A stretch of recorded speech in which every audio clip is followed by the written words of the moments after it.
Welcome back to the channel. Today, we're focusing on the 1984 50-cent coin from Australia. This coin might be a hidden treasure in your collection, or a valuable find if you come across one. We'll dive into what makes this coin worth big money, and why collectors are keen on it. Let's get started. To stage historically prior to 1980 for all Australian coins carried the Arnold Machin portrait of Queen Elizabeth, which had been in use since decimalization in 1966.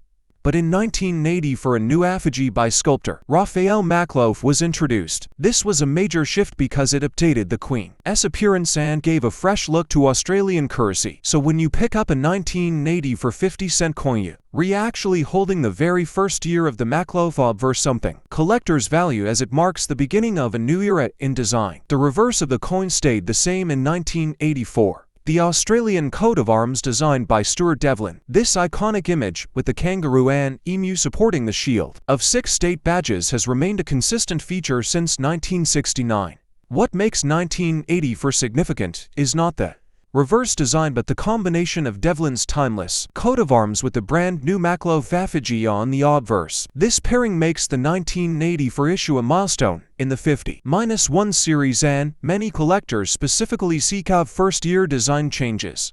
Now let's talk mintage numbers. In 1980 for the Royal Australian Mint struck an enormous 102.5 million 50-cent coins for circulation. To put that in perspective, collectors often talk about 60 million mint years as high-volume issues. At 1984 easily exceeded that benchmark, producing nearly double. This huge production run ensured that 1984 coins became extremely common in circulation even today.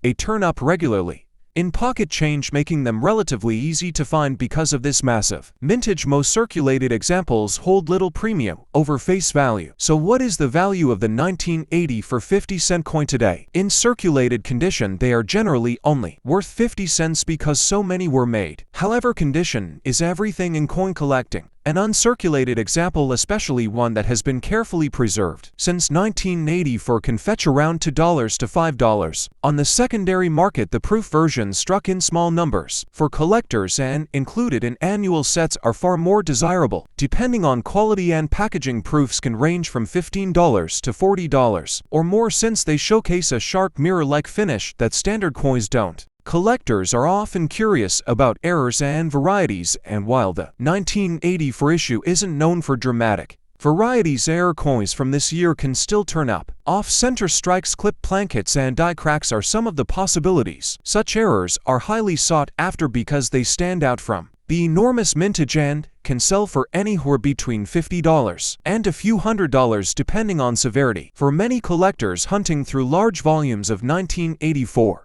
coins in search of an error is part of the thrill. One important reason why the 1984 coin matters is its place in collecting history. It's the first Makhlouf portrait, which means it's often seen as an essential type coin.